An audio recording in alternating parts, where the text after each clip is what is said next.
اعوذ باللہ من الشیطان الرجیم بسم اللہ الرحمن الرحیم۔ السلام علیکم۔ امید کرتی ہوں بیٹے آپ سب خیر و عافیت سے ہوں گے اور اپنی صحت کا پورا خیال رکھ رہے ہوں گے۔ جی بیٹے، تو چلتے اپنے لیکچر کی طرف۔ بیٹا جو ہمارا گزشتہ لیکچر تھا اس میں ہم نے اپنی نظم حمد کے جو 2 اشعار رہ گئے تھے آخری، شعر نمبر 9 اور شعر نمبر 10، ان دونوں کے مشکل الفاظ کے معنی دیکھے، ان کا مفہوم دیکھا، اس میں قافیہ اور ردیف کا استعمال دیکھا، اور اس کے ساتھ ساتھ ان دونوں کی ہم نے تشریح کی تھی۔ لیکن اس میں ایک نئی چیز جو ہم نے کل پڑھی تھی وہ ہم نے حاجب ردیف کس کو کہتے ہیں وہ پڑھی تھی، ٹھیک ہے، اور ان دونوں اشعار کی تشریح کی تھی۔ تو میں امید کرتی ہوں آپ نے ان دونوں اشعار کی تشریح بھی یاد کی ہوگی، اور جو میں نے سب قافیہ ردیف بتایا تھا آپ نے وہ بھی ذہن نشین کیے ہوں گے۔ جی، آج بیٹا ہم شروع کریں گے اس کی مشق۔ جیسے ہم گزشتہ اپنے سارے لیکچر جو ہمارے گزرے اس میں ہم حمد کا معنی، مفہوم، مکمل نظم میں کیا بات ہوئی ہے وہ سب، اس نظم کا مرکزی خیال، اس نظم کے 10 اشعار کی تشریح، قافیہ، ردیف، حاجب ردیف، یہ سب کچھ کر چکے ہیں، ٹھیک ہے۔ اب ہم کریں گے آج اس کی مشق۔ آج اس کی ہم جو مشق کریں گے بیٹا وہ اس کے جتنے بھی جز سارے نہیں کریں گے، ٹھیک ہے۔ آج جتنی بھی ہم مشق کریں گے اس کے لیے آپ کیا کریں گے کہ آپ کتاب کے اوپر ہی اس کو حل کریں گے۔ کوئی بھی بچہ یہ چیز نہیں بار بار پوچھے گا کہ ٹیچر کیا ہم نے یہ کاپی پر لکھنا ہے، ہم نے کیا یہ سوال جواب کاپی پر لکھنے ہیں، ہم نے کیا یہ خالی جگہ کاپی پر لکھنی ہے۔ نہیں بیٹا، کتاب پر مشق جو ہے وہ آپ کتاب پر ہی حل کریں گے، لیکن اس میں آگے جا کے ایک سوال میں آج کرواؤں گی، جملے، صرف جملے جو ہیں وہ آج کے کام پر آپ کاپی پر لکھیں گے، باقی سارا کچھ آپ کتاب پر لکھیں گے، ٹھیک ہے۔ سب سے پہلے تو اپنے ہاتھ میں کچی پینسل پکڑ لیں۔ پہلی مشق حل کرنے جا رہے ہیں، اور میں آپ کو پہلے ہی بتا رہی ہوں بیٹا کہ مجھے بالکل بھی نہیں پسند کہ کتاب پر کوئی بھی بچہ نیلی، کالی، پیلی، لال مارکر، پوائنٹر یا پین کا استعمال کرے، مجھے بالکل بھی نہیں پسند۔ مجھے یہ پسند ہے کہ بچے اپنی کتاب پر جب بھی کوئی اہم چیز لکھیں یا کوئی بھی چیز حل کریں تو وہ صرف کچی پینسل سے کریں، کیونکہ ایک طالب علم کی کتاب کی یہی نشانی ہے کہ وہ اپنی کتاب کو صاف ستھرا رکھتا ہے اور ایک بہتر انداز میں اس پر اپنا کام جو ہے وہ کرتا ہے۔ تو اس کے لیے سب سے اہم چیز یہ ہے کہ آپ جب بھی کریں گے کام اپنی کتاب پر، جو بھی حل کریں گے، جو بھی اپنا اہم نقطہ آپ نے لکھنا ہے یا کچھ بھی آپ نے اس کے اوپر کرنا ہے کتاب پر، تو وہ آپ کچی پینسل سے کریں گے، ٹھیک ہے۔ یہ مجھے پسند ہے، میں ہر مضمون کے لیے نہیں بتا رہی، ہر ٹیچر کا اپنا طریقہ ہے، مجھے یہی پسند ہے کہ کچی پینسل کا استعمال کیا جائے۔ تو سب سے پہلے اپنے ہاتھ میں کچی پینسل پکڑ لیں، ٹھیک ہے۔ میں آپ کو لکھواؤں گی، آپ نے میرے ساتھ ساتھ لکھنا ہے۔ یہ جو سوال ہیں یہاں پر پہلا جز ہے مختصر جواب دیں، تو اس کے آگے 4 سوال ہیں، ان چاروں سوالات کے جواب جو ہیں بیٹا وہ آپ کیا کریں گے، آپ اس کے جواب اس کے سامنے جو جگہ ہے یہاں پر، یا یہ اوپر دیکھیں کتنی جگہ خالی ہے، یہاں لکھیں گے جواب۔ ایک کی ہیڈنگ دے کے پہلے کا جواب لکھ لیں، دوسرے کی ہیڈنگ دے کے دوسرے کا لکھ لیں۔ چلتے ہیں، میں ساتھ ساتھ لکھواؤں گی، آپ ساتھ ساتھ اپنی کتاب پر لکھتے جائیں۔ حمد کس نظم کو کہتے ہیں؟ آپ پورا لکھیں گے، صرف یہ ایسے نہیں لکھیں گے، آپ لکھیں گے اس نظم، حمد اس نظم کو کہتے ہیں جس میں اللہ تعالیٰ کی تعریف بیان کی جائے۔ دوسرا، اس حمد میں بیان کردہ اللہ کی کوئی سی 2 نعمتوں کا ذکر کرے۔ تو اس حمد میں بیٹا اس نے، شاعر نے بے شمار نعمتوں کا ذکر کیا ہوا ہے، دن رات، پھل باغات، پھول، پرندے، تار و بری رات ہے، دن صبح ہو جاتی ہے، رات، تارے، ٹھیک ہے۔ انسانوں کے لیے کتنا کچھ جو ہے وہ اللہ نے پیدا کیا ہے، اس نے، شاعر نے یہاں پر بے شمار نعمتوں کا ذکر کیا، لیکن یہاں پر ہمیں کیا کہا گیا کہ اس میں سے کوئی سی 2 نعمتیں لکھ دیں۔ تو آپ یہاں پر اپنی مرضی سے کوئی سی بھی 2 لکھ سکتے ہیں، دن رات، باغ، پرندے، میں نے یہ 2 سے زیادہ لکھی ہوئی ہیں، ٹھیک ہے، آپ کوئی سی 2 لکھ لیں۔ اس کے بعد تیسرا سوال ہے، پھولوں کو عطر میں بسانے سے کیا مراد ہے؟ عطر ہوتا ہے خوشبو، تو پھولوں کو عطر میں بسانا یعنی پھولوں کو خوشبو میں آباد کرنا۔ تو اس کا آپ پورا لکھیں گے، یہاں سے پھولوں کو عطر میں بسانے سے مراد ہے کہ پھولوں کو خوشبو میں آباد کرنا، ٹھیک ہے۔ آگے ہے، قوی و قادر کا کیا مطلب ہے؟ قوی ہوتا ہے طاقتور اور قادر قدرت رکھنے والا، تو آپ کیا لکھیں گے؟ طاقت اور قدرت رکھنے والا، ٹھیک ہے۔ یہ ہو گئے سوالات کے جواب۔ اب آگے آ جائیں، ہم اس کا جز 2 دیکھتے ہیں۔ جز 2 ہے نظم حمد کے متن کے مطابق درست جواب کی نشاندہی کس سے ہم نے کرنی ہے؟ یہ صحیح کا نشان لگا کر۔ یہاں پر سب سے اہم چیز بیٹا جب ذہن نشین کر لیں کہ سب سے پہلے آپ کو کوئی بھی یہ سوال آتا ہے نا جس میں آپ نے درست جواب کا انتخاب کرنا ہے، تو وہاں پر سب سے پہلے جو اوپر اس نے نوٹ لکھا ہوا ہے نا اس کو غور سے پڑھنا ہے۔ جب بھی کوئی جائزہ ہو، کوئی پیپر ہو، کوئی بھی آپ کا چاہے کلاس میں جائزہ ہو رہا ہے یا آپ کا امتحان ہے، تو آپ کی سب سے پہلی چیز ہوتی ہے کہ آپ نے اس کو غور سے پڑھنا ہے۔ اس کو پڑھنے کا مقصد یا اس پر میرا زور دینے کا مقصد یہ ہے کہ جب یہاں پر سوال کرنے والے نے کہا ہو کہ آپ نے درست جواب پر دائرہ لگانا ہے، اس صورت آپ درست جواب کو دائرہ لگائیں گے۔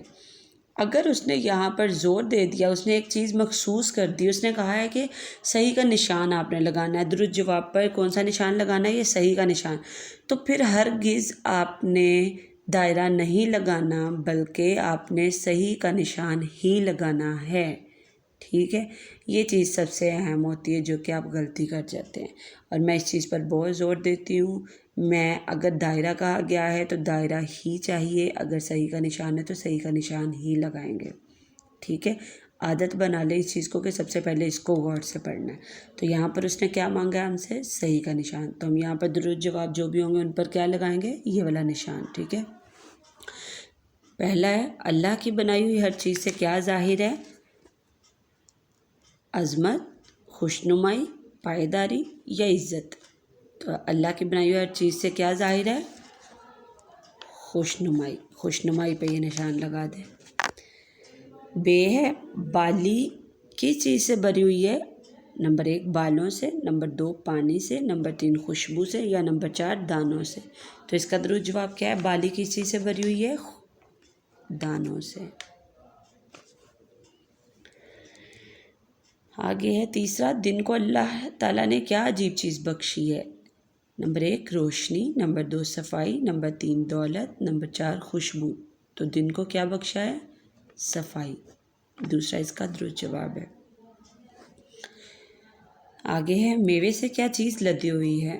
نمبر 1 تھالی، نمبر 2 ٹوکری، نمبر 3 ڈالی، نمبر 4 ریڑھی۔ تو اس کا درست جواب 3 ہے، اس پر صحیح کا نشان لگائیں۔ آگے آ جائیں، جز 3 ہے ہمارا۔ جز 3 درج ذیل الفاظ کے معنی لکھیں۔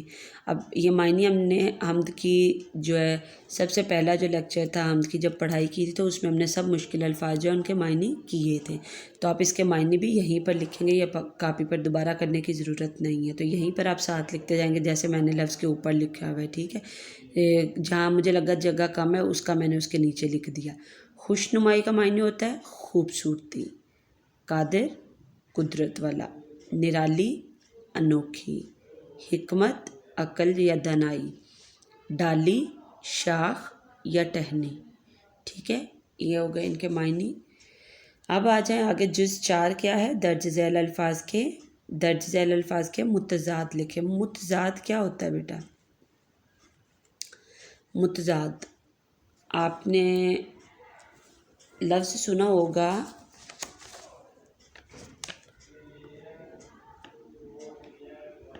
ضد۔ ٹھیک ہے، ضد کیا ہوتا ہے؟ الٹ۔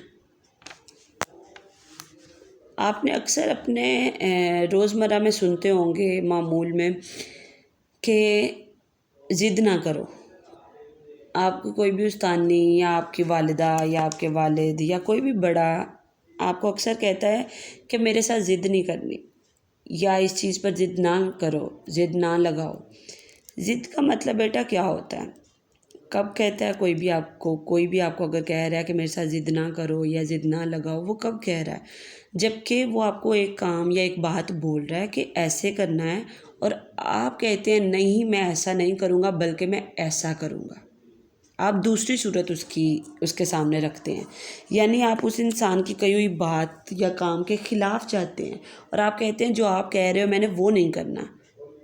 ٹھیک ہے، آپ اس کے الٹ کرنے کو کہہ رہے ہو کہ میں نے ایسا نہیں کرنا بلکہ میری یہ مرضی ہے، میں نے یہ کرنا ہے، تب ہم کہتے ہیں نا کہ ضد نہ کرو، یعنی وہ چیز جو ہم کسی چیز کا الٹ کر رہے ہیں تو اس کو کہا جاتا ہے ضد۔ اسی لفظ سے متضاد، تو متضاد کا معنی کیا ہے؟ کسی چیز کا الٹ، ٹھیک ہے۔ تو یہاں پر جو الفاظ انہوں نے ہمیں دیے ہیں، ہم نے کیا دیکھنا ہے؟ یہاں پر دیے گئے الفاظ کا الٹ لکھنا ہے، ٹھیک ہے۔ پہلا لفظ ہے صفائی، یہ بھی آپ اسی کے اوپر لکھیں گے، کاپی پر نہیں لکھیں گے، ٹھیک ہے۔ پہلا ہے صفائی، صفائی کا الٹ کیا ہے؟ گندگی۔ نادر، نادر کہا جاتا ہے بہت عمدہ، بہت انمول، نایاب، جس کے جیسا کچھ بھی نہ ہو، ٹھیک ہے۔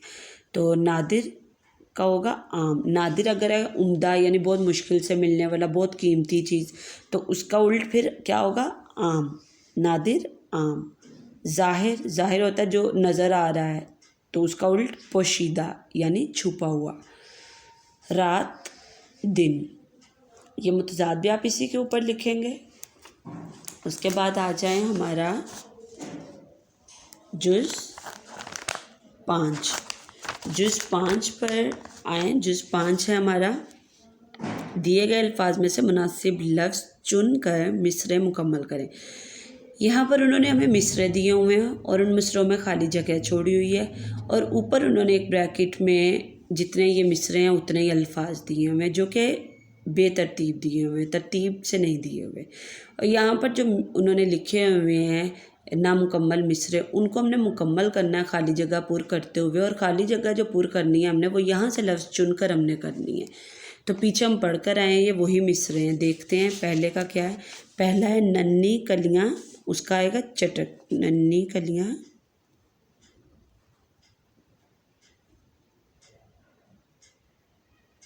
چٹک رہی ہیں، آپ پینسل سے ہی کریں گے۔ اگلا ہے دن کو بخشی عجب، دن کو بخشی عجب، عجب صفائی،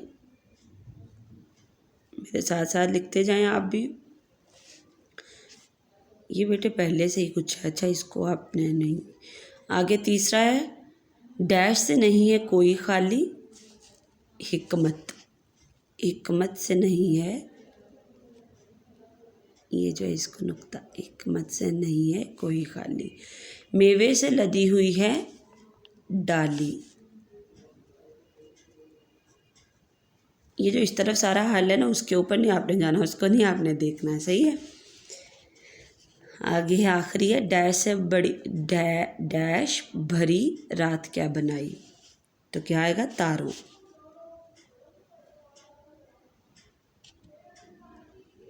ہم نے مصرعے کے حساب سے دیکھنا ہے نا کون سا لفظ وہاں پر آئے گا، تو پھر وہی لکھنا ہے، ٹھیک ہے۔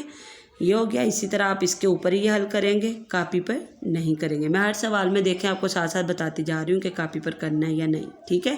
اور اس کے بعد بھی اگر کوئی پوچھے کہ ٹیچر کاپی پر کرنا ہے تو پھر میرے خیال میں یہ چیز اچھی نہیں ہے، صحیح ہے جی۔ آگے جز نمبر ہمارا ہے یہاں پر 6، جز 6 ہمارا کیا ہے؟ درج ذیل الفاظ کو جملوں میں اس طرح استعمال کرے کہ ان کا مفہوم واضح۔ مفہوم کیا ہوتا ہے؟ کہ ان کو آپ نے اس طرح اس میں استعمال کرنا ہے کہ اس جملے کا کوئی معنی بھی ہو، بمعنی نہیں، بے معنی نہ ہو بلکہ با معنی ہو، یعنی کوئی مطلب رکھنے والے ہوں، ایسا جملہ ہو جو اصل سے ملتا ہو، یہ نہ ہو کہ بالکل الٹ سا ہی کوئی جملہ بنا دیا جائے جس کا کوئی معنی بھی سمجھ میں نہ آئے۔ تو ایسا جملہ آپ نے لکھنا ہے جو معنی رکھتا ہو۔ تو یہ والا سوال جو ہے نا، اب میں اس پہ دیکھے ٹک لگا کے آپ کو زور دے کے بتا رہی ہوں کہ یہ جو جز 6 ہے نا، صرف یہ آپ نے کاپی پر لکھنا ہے، اور یہ میں آپ کو نہیں بتاؤں گی، یہ آپ خود لکھیں گے، کیونکہ معنی میں سب کے بتا چکی ہوں، اس لیے ان پر چھوٹے چھوٹے جملہ بنانا آپ کے لیے مشکل تو نہیں ہے اور آپ بنا سکتے ہیں، ٹھیک ہے۔ ہاں ایک چیز اور، ان لفظوں پر اٹھا کر نا نظم میں سے مصرعے نہیں آپ نے لکھ دینے، وہ نامکمل سے ہوتے ہیں، ٹھیک ہے، کیونکہ وہ سادہ جملوں میں نہیں نا بات کی ہوتی، وہ الفاظ کو بے ترتیب کر کے لکھا ہوتا ہے اس میں۔ اچھا جی، ہمارے الفاظ کون کون سے ہیں یہاں پر؟ پہلا ہے عجیب، عجیب کا معنی ہوتا ہے یعنی بہت عجیب سا، جو تھوڑا مختلف ہو، اپنی جو ہے اصل سے تھوڑا انوکھا جس کو کہتے ہیں، ٹھیک ہے۔ عطر کا معنی ہے خوشبو۔ ڈالی کس کو کہتے ہیں؟ شاخ کو، یا شاخ یا ٹہنی کو۔ نرالی، انوکھی، عمدہ۔ قادر، قدرت رکھنے والا۔ تو معنی بھی میں نے بتا دیے، تو ان 5 الفاظ پہ میرے خیال میں آپ بہت اچھے جملے خود بنا سکتے ہیں، ٹھیک ہے۔ تو اس پر صرف یہ والا سوال جو ہے نا وہ آج آپ نے اپنی کاپی پر لکھنا ہے، باقی سارا کچھ کتاب پر حل کرنا ہے، صحیح ہے۔ اب آ جائے اس کے جز نمبر 7 پر۔ کالم الف میں دیے گئے الفاظ کو کالم بے میں دیے گئے متعلقہ الفاظ سے ملائیں، یعنی کالم الف میں جو لفظ دیے ہیں نا اس سے متعلق دیکھنا ہے آپ نے کہ کالم بے میں کون سی بات جو ہے وہ اس لفظ سے ملتی ہے جلتی ہے، ٹھیک ہے۔ تو پھر آپ نے اس کو اس کے ساتھ ملا دینا ہے۔ چلیں جی دیکھتے ہیں پہلا ہے رات، تو رات کو کس سے ملائیں گے؟ تاروں بھری ہے، رات کو تارے ہی ہوتے ہیں نا، تو تاروں والے سے اس کو ملا دیں گے۔ کلیاں چٹک رہی ہیں، چڑیاں پھدک رہی ہیں، پرندے چہک رہے ہیں، پھول مہک رہے ہیں۔ رات کی یہ صفت ہے کہ تارے اس میں چمکتے ہیں، ہم نے دیکھنا ہے کہ کس میں یہ خوبی ہوتی ہے، یہ کس سے متعلق ہے۔ کلیاں ہیں وہی چٹک رہی ہیں، پھدکنا کس کا کام ہوتا ہے؟ چڑیاں کا، یعنی چھوٹی چھوٹی ننھی منھی چڑیاں پھدک رہی ہیں، چھوٹی چھوٹی چھلانگ لگانے کو پھدکنا کہتے ہیں۔ پرندے، پھدک تو پرندے بھی سکتے ہیں، لیکن یہاں پر دیکھیں چڑیاں یعنی ایک چھوٹے پرندے کی بات ہو رہی ہے، پرندے میں سب طرح کے پرندے آ جاتے ہیں، تو پرندے چہک رہے ہیں یعنی خوشی سے گیت گانا، اور پھولوں کی صفت ہے کہ انہی میں سے خوشبو آتی ہے، تو پھول مہک رہے ہیں، ان کو اس طرح ملائیں گے۔ اچھا جی، جو آگے ہے سوال آ رہا ہے ہمارا جز 8 مرکزی خیال ہے، جو کہ ہم کر چکے ہیں، ٹھیک ہے، اس کو دوبارہ ہم نہیں دیکھیں۔ اس کے بعد آگے ہمارا آ رہا ہے، اس میں اور بھی چیزیں مشق میں ہیں لیکن وہ آج ہم نہیں کریں گے، آج ہم صرف جز 7 تک ہی کریں گے، 7 ہی ہے نا، ہاں جی، جز 7 تک ہی ہم حل کریں گے۔ اس میں جو پہلا جز تھا سوال جواب میں نے اسی کے اوپر حل کروائے، دوسرا تھا درست جواب کی نشاندہی اسی کے اوپر کروایا، تیسرا تھا معنی اسی کے اوپر لکھوائے، چوتھا متضاد کتاب کے اوپر ہی لکھوائے،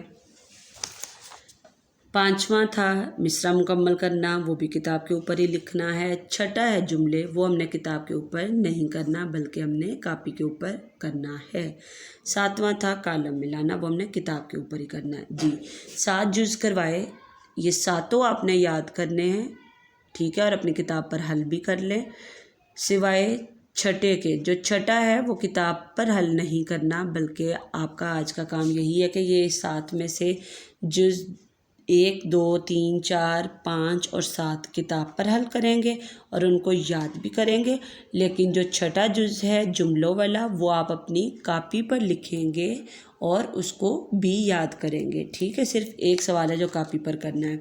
اور آپ کیا کریں گے؟ سب سے پہلے تاریخ لکھیں گے، جماعت کا کام لکھیں گے، دن لکھیں گے، عنوان لکھیں گے حمد، ذیلی عنوان لکھیں گے مشقی جز نمبر 6 الفاظ جملے، پھر آپ نیچے خانے بنائیں گے 2، درمیان میں لائن لگا کر اس طرف آپ الفاظ لکھیں گے اور دوسری طرف آپ جملے لکھیں گے، ٹھیک ہے۔ تو یہ جملے جو ہیں یہ صرف کاپی پر لکھیں گے اور یاد سارے جز کریں گے جتنے بھی میں نے آج کروائے ہیں، ٹھیک ہے۔